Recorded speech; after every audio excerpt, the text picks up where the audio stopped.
Suspensa desde fevereiro e pouco falada aí no período eleitoral, a reforma da Previdência pode ser votada ainda este ano. E esse é o nosso assunto do quadro Seu Direito de hoje. Para isso, estamos recebendo o advogado Sérgio Pardal. Bom dia, doutor, tudo bem? Bom dia, é sempre um prazer participar. Muito obrigada pela sua presença. Um assunto tão importante, realmente pouco falado nessa época de campanha eleitoral. Mas como que o senhor vê a reforma da Previdência? Positiva ou negativa? Olha, vamos entender bem o que já aconteceu. A reforma da Previdência já aconteceu. Ela acontece em 98, ela acontece em 2003 com emendas constitucionais. Antes disso, de 95 para cá, só aconteceu reforma. Mudaram a aposentadoria especial, mudaram pensão por morte, mudaram auxílio-doença, mudaram com radicalidade o cálculo. O pessoal nem lembra, mas o cálculo se fazia pelos 3 últimos anos. É que foram aos poucos essas mudanças, né? Então as pessoas não... Nem sempre aos poucos. É. As duas emendas constitucionais foram enormes. A emenda número 20 de 98 muda o conceito de previdência. Entra aquela questão do equilíbrio financeiro atuarial, muito mais importante para eles é o cálculo do que efetivamente a garantia do segurado. Então, já mudou muito. Segundo lugar, em 2003, muda para o servidor público.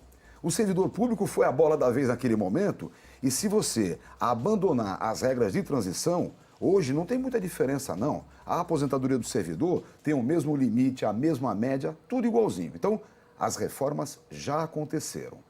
Quando veio essa PEC no final de 2016, que eu chamei de saco de maldades. Isso, lembro. Ele era um saco de maldades mesmo. Inclusive porque o ponto principal que ele queria mudar são as regras de transição. Veja que absurdo. A regra de transição é aquela que acontece quando acontece a mudança. Para quê? Para as pessoas que já estão no sistema poderem ter um mínimo de garantia. Certo. Ele quer mudar as regras de transição para poder poupar o dinheiro imediato. Então, a regra desse desgoverno que está aí já não ia passar mesmo. Aí veio essa intervenção do Rio de Janeiro, que foi a alegria de todo mundo e parou a discussão. Bom, as eleições estão acabando. Já começam outra vez as ameaças de reforma. Vamos pensar bem. Dentro do que está colocado aí, evidentemente, as coisas já estão feitas. Por exemplo, um dos candidatos fala que o futuro deve ser um regime único para todos. Ele está certo, absolutamente certo, porque isso vai acontecer. Veja, quando em 98 foram criados os regimes próprios de previdência do servidor público, nós já dizíamos, é natimorto. Por quê? Porque ele pega uma despesa que não era contributiva. Antigamente, a aposentadoria do servidor não era mediante contribuição, era uma promessa. Certo. O cara fazia o concurso e aí o Estado dizia para ele, se você trabalhar bem para mim, 30 anos se mulher, 35 se homem, eu continuo pagando o seu salário sem que você precise trabalhar. Isso era promessa, tá? Se isso é certo ou errado, são outras discussões. O problema é que isso gera direito adquirido, isso gera expectativas de direito, isso gera regras de transição e logo tem uma despesa para ser feita. Sim. Então, no futuro, sem sombra de dúvida, vai chegar uma hora que o regime geral vai virar regime único e vai englobar todo mundo. É que nem um seguro.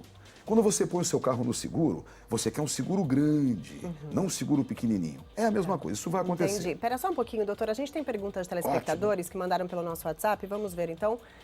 O Antônio, de Cubatão, fez uma revisão há 7 meses. Como que ele pode saber o resultado? Olha, é a velha historinha de revisões. Cuidado, tá, pessoal? Não tem revisão para todo mundo, muito pelo contrário. Para você ter efetivamente uma revisão do seu benefício, tem que encontrar o erro, ou tem que ter uma mudança de interpretação. Então, não é assim, todo mundo tem revisão. Primeira coisa é isso. Segundo lugar, você pode ter feito a revisão de 2 formas. Ou pela via administrativa, é esperar o que o INSS vai dizer, ou pela via judicial. E aí, é melhor que você tenha feito com um advogado, porque sem advogado, a briga ali é terrível. Em todo caso, nem todo mundo tem revisão. Tá, a gente tem outra perguntinha, de quem é? O David de Cubatão também quer saber qual o mínimo que ele pode pagar pelo INPS.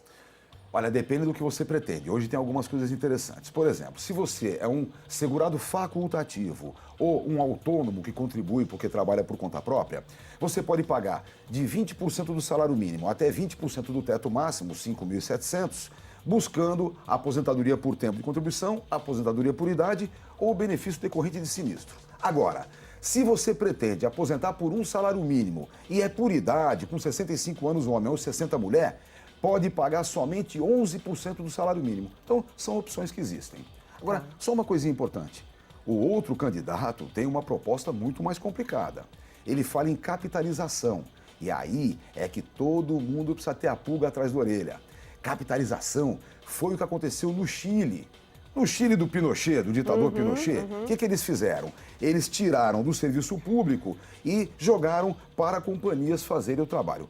Olha, só para você ter uma ideia, telespectador, eram 13 companhias, 5 já faliram, só tem 8. Então, não é bem um bom sistema. É bom que a gente tenha resistência para poder rediscutir outra vez o que está acontecendo. E bom estar atento também a todas essas regras. A gente tem mais uma perguntinha que veio pelo nosso WhatsApp, a Fabiana de Santos.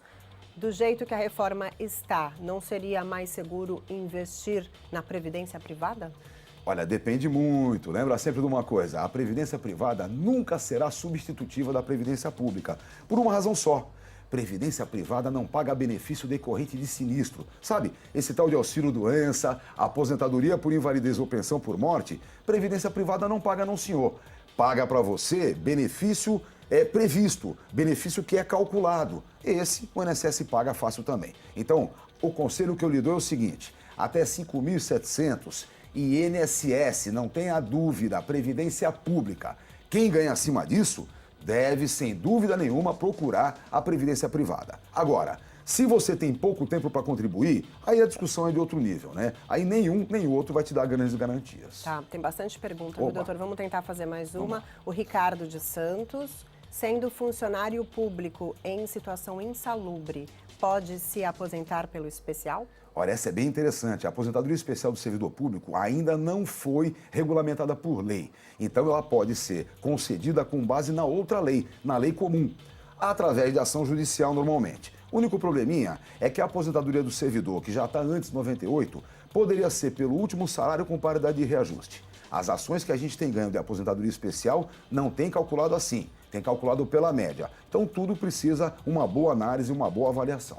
Bom, doutora, a gente tem muitas perguntas chegando até, então eu vou pedir para o senhor, se puder participar de uma live no nosso Facebook, acabando o jornal, a gente entra com uma live no Facebook para o senhor responder. Sem problema, pode ser, claro. Porque infelizmente o nosso tempo no jornal é pouco, mas as perguntas são muitas mesmo. Ótimo. Então, a princípio, eu te agradeço, viu, doutor, pela sua presença. Eu que agradeço, estou sempre à disposição. Uma boa tarde para o senhor. Muito obrigado.